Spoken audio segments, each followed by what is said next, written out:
Fala pessoal, bom, essa videoaula eu vou dar continuidade à última videoaula, tá certo? Que é o início de relacionamento tem um, e eu vou explicar para vocês nesses 10 minutos, estourando um pouquinho, 11, 12 minutos, o que são classes abstratas, tá? Para vocês entenderem essa videoaula, vocês têm que ter assistido a videoaula anterior, que é a videoaula de relacionamento tem um. Eu vou começar a dar explicações cada vez mais completas da agora em diante. Nosso software, a gente vai criar um programinha e ao longo do curso a gente vai amadurecendo esse programa. A gente vai ter o programa completo, salvando em banco de dados, com camada de visão e tudo mais. Tá bom, pessoal? Então vamos lá. Primeira coisa que eu vou fazer é abrir o meu projeto aqui da aula passada. Nós temos aqui a classe funcionário. Essa classe funcionário tem um atributo matrícula, mas ele extende pessoa e herda todos os atributos de pessoa, que extende mamífero e herda os atributos de mamífero, tá bom? A classe start, ela tem uma instância de funcionário e aí você pode setar a idade, matrícula, peso no funcionário, mesmo esses atributos não estão escritos em funcionário. Esses atributos estão escritos uma parte em pessoa, outra parte em mamífero e uma parte em funcionário. Mas através do relacionamento E1, que é a minha herança, eu consigo herdar todos esses atributos na minha classe funcionário, certo? Beleza. Agora, pessoal, eu vou explicar para vocês o funcionamento da classe abstrata, tá? Vamos imaginar um ambiente, uma empresa. Essa empresa ela tem funcionários, tem clientes, tá certo? Todos esses funcionários e clientes interagem entre si em situações diferentes. Nós temos aqui, pessoal, uma pessoa e o funcionário extende pessoa.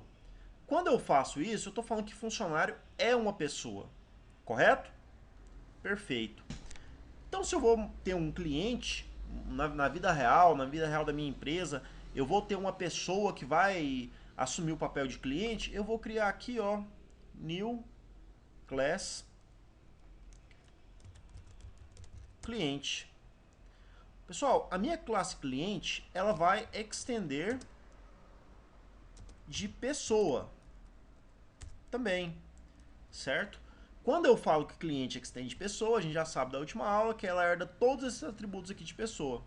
Então, pessoal, o cliente, além dos atributos que ela já herdou de pessoa, vamos imaginar aqui um atributo que a gente pode ter só de cliente, vai ser o número do cliente, certo? Vou colocar aqui public int número cliente. Cada cliente cadastrado tem um número, tá certo? Bom, se eu vier aqui na minha classe start, eu tenho um funcionário. Se eu vier aqui no meu funcionário f ponto, eu não tenho o número do cliente, certo? Mas eu vou criar agora,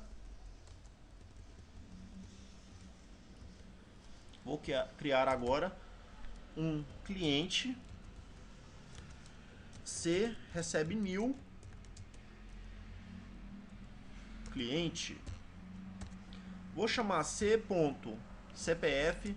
vou colocar o CPF do cliente 1, 2, 3, 4, 5, 6, 7, 8, 9, 10, 11. Eu posso colocar um c.idade, vamos colocar aqui 47. Vou colocar também o c.nome Maria. E vamos colocar aqui c. número do cliente. Observem, pessoal, que mesmo cliente e funcionário extendendo pessoas, eles têm características diferentes, tá? Isso te ajuda a escrever menos código. Número do cliente, vamos por 2, 3, 4, 5. Isso te ajuda a escrever menos código, tá? Imagina que se fosse na vida real. A gente está num exemplo bem pequenininho aqui, um exemplo muito trivial, muito simples. Mas na vida real isso ia te economizar escrever código.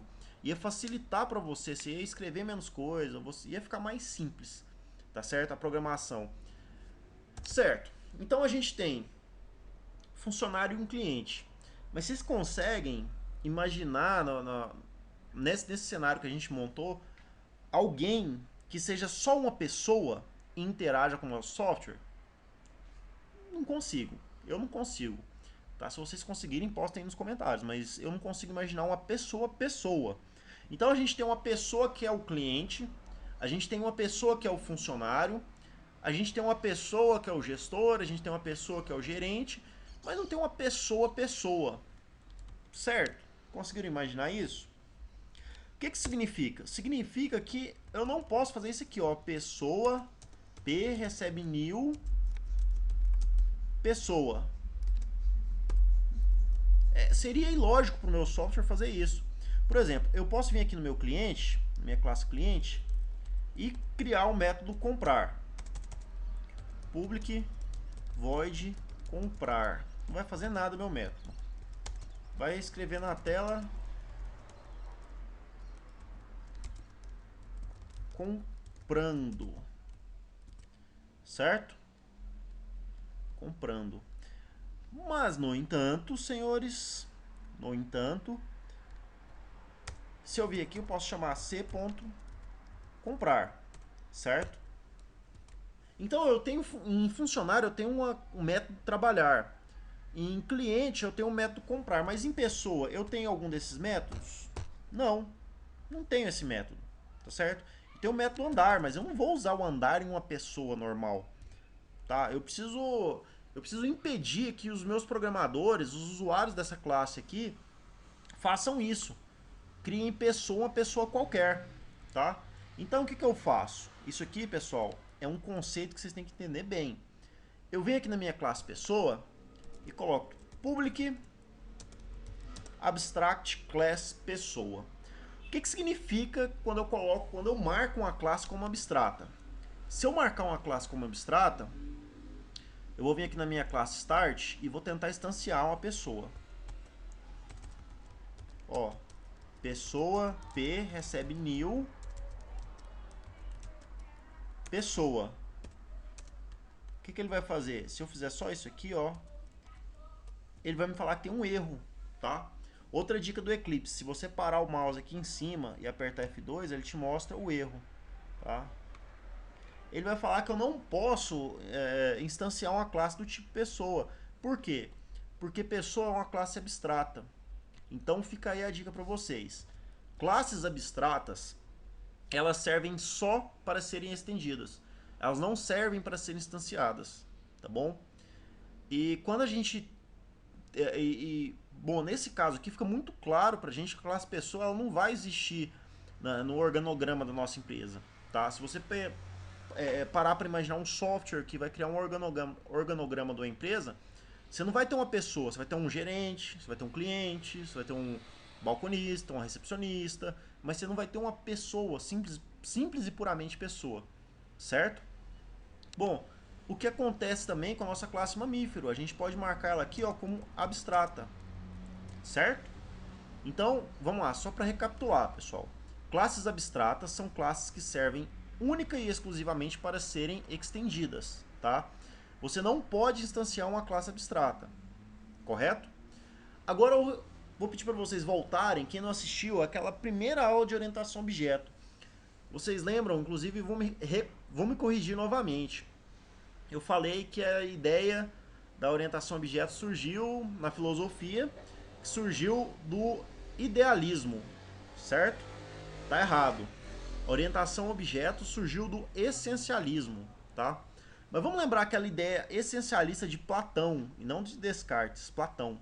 Platão falava que tinha algumas coisas que existiam só no campo das ideias. Por exemplo, uma pessoa perfeita. Todas as pessoas vinham dessa pessoa perfeita, mas ela mesma não existia. Ela morava no campo das ideias, junto com o coelho perfeito, o gato perfeito, o cachorro perfeito, certo? É exatamente essa ideia. Pessoa aqui, pessoal, ela serve só para ser estendida. Não vai existir uma classe concreta que vai uma classe concreta pessoa. É uma classe abstrata, ela serve só para ser estendida e as filhas dela você pode instanciar. A gente está instanciando funcionário, instanciando cliente, mas pessoa mesmo você não pode instanciar, correto? Bom, galera, valeu, muito obrigado por me aguentarem mais essa aula, tá? Vou pedir para vocês curtirem o canal, divulgar no Facebook, no Google+. Peço mesmo que vocês colaborem. Se tiverem gostado ou se não tiverem gostado da aula, deixem comentários. Aguardo a resposta de vocês sobre esse vídeo. Valeu e dentro em breve estarei lançando a próxima aula. Falou, galera!